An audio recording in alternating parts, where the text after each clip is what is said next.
Pagiku cerah, matahari bersinar, ku gendong tas merahku di pundak. Selamat pagi semua, ku nantikan dirimu di depan kelasku, menantikan kamu. Selamat pagi anak-anak, salam sehat dan semangat belajar. Selamat berjumpa bersama saya Pak Ardianto dalam video pembelajaran Bahasa Indonesia kelas 9.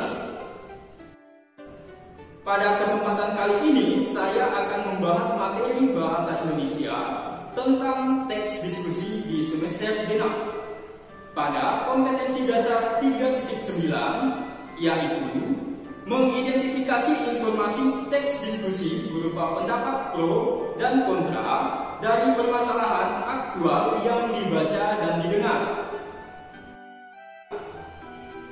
Adapun tujuan pembelajaran pada hari ini yaitu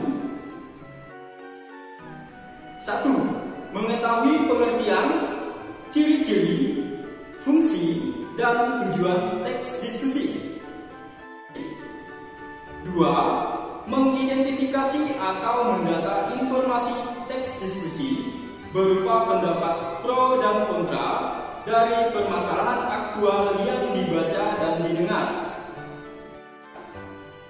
Nah, untuk dapat memahami materi hari ini, simaklah pembahasan dalam video berikut. Kamu pasti pernah melakukan diskusi bersama temanmu di sekolah. Ya, saat kamu mengerjakan tugas kelompok. Pada saat kamu mengerjakan tugas kelompok, kamu pasti akan saling membagi tugas dengan temanmu dan bertukar pendapat untuk memecahkan suatu masalah, hingga mendapatkan hasil jawaban berdasarkan kesepakatan bersama. Pada materi teks diskusi kali ini, hal-hal yang akan dibahas adalah 1. Pengertian diskusi dan teks diskusi. 2. Ciri-ciri teks diskusi. 3. Fungsi dan tujuan teks diskusi. Apa sih pengertian diskusi?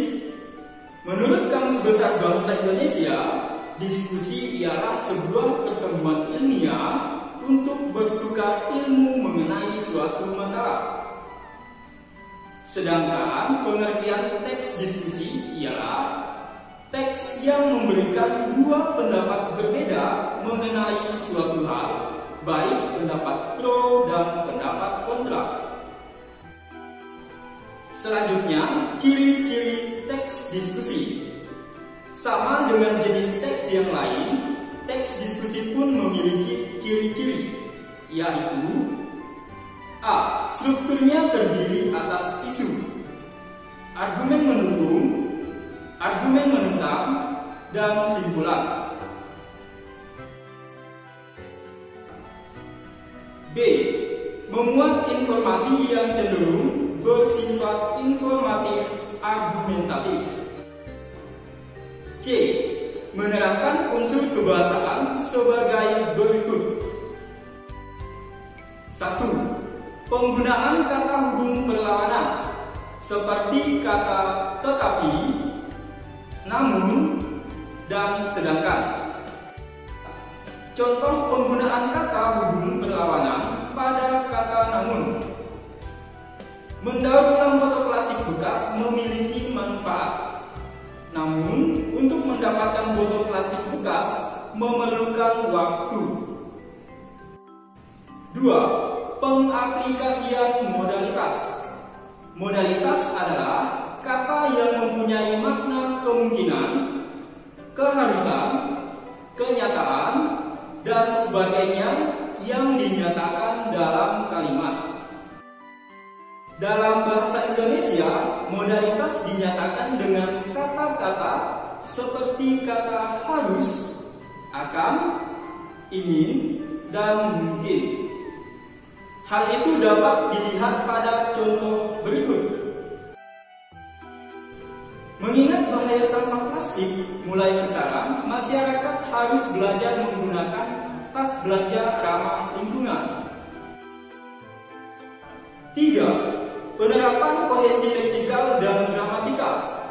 Kohesi leksikal adalah kepaduan antara kalimat yang satu dengan yang lain dalam sebuah teks dengan menggunakan pemilihan kata.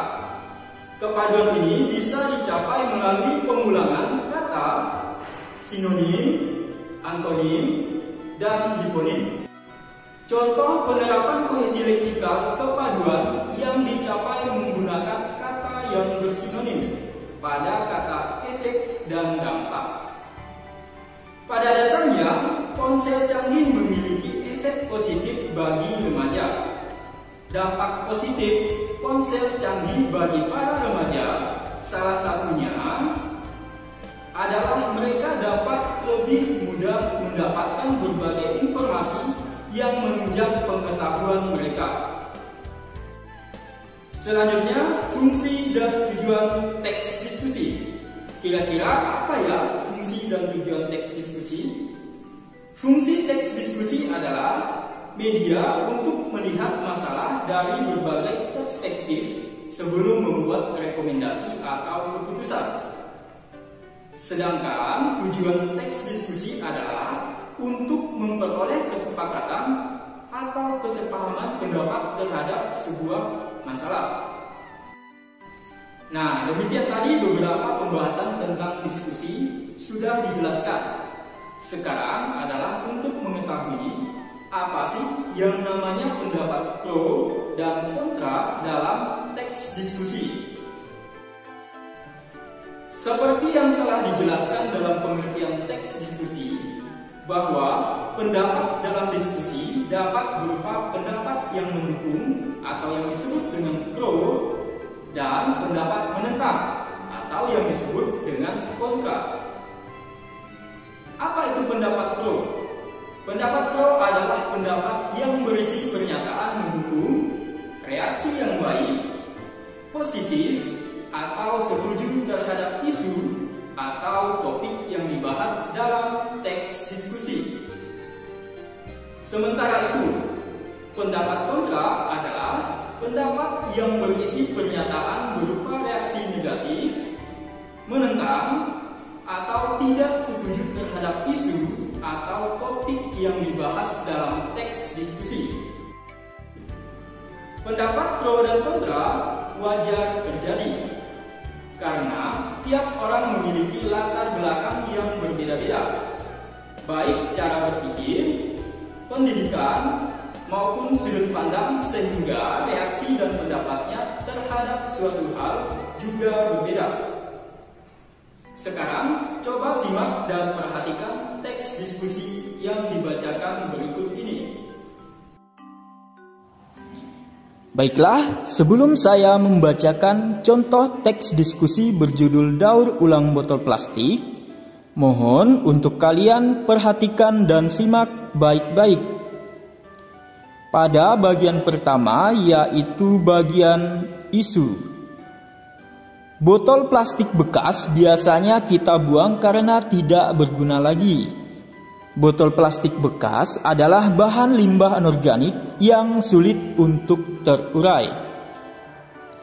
Apakah sempat terpikir bahwa botol plastik dapat menjadi sesuatu yang berguna dan menjadi barang yang bermanfaat?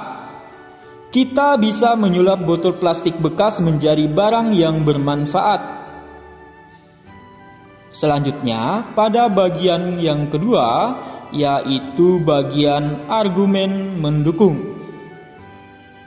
Botol plastik bekas dapat didaur ulang sehingga limbah anorganik tersebut menjadi barang yang memiliki nilai guna. Botol plastik bekas dapat dibuat kerajinan. Untuk mendukung program daur ulang botol plastik, ada beberapa ide kreatif daur ulang botol plastik menjadi barang-barang yang menarik. Botol plastik bekas dapat dibuat pot gantung, bunga hias, kebun vertikal di halaman rumah, tempat pensil, atau tempat mainan untuk anak. Selanjutnya pada bagian ketiga, yaitu bagian argumen menentang. Mendaur ulang botol plastik bekas memiliki manfaat. Namun, untuk mendapatkan botol plastik bekas memerlukan waktu. Sampah di setiap rumah tangga belum tentu ada botol plastik.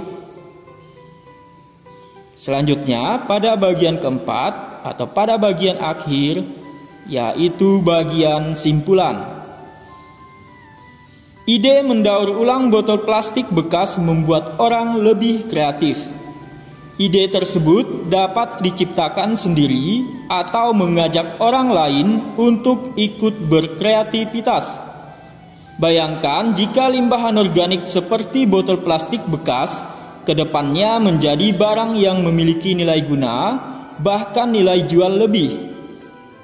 Akibatnya, lingkungan kita akan menjadi lebih nyaman dan tidak ada limbah anorganik menumpuk lagi. Demikian tadi contoh teks diskusi yang berjudul Daur Ulang Botol Plastik sudah selesai dibacakan.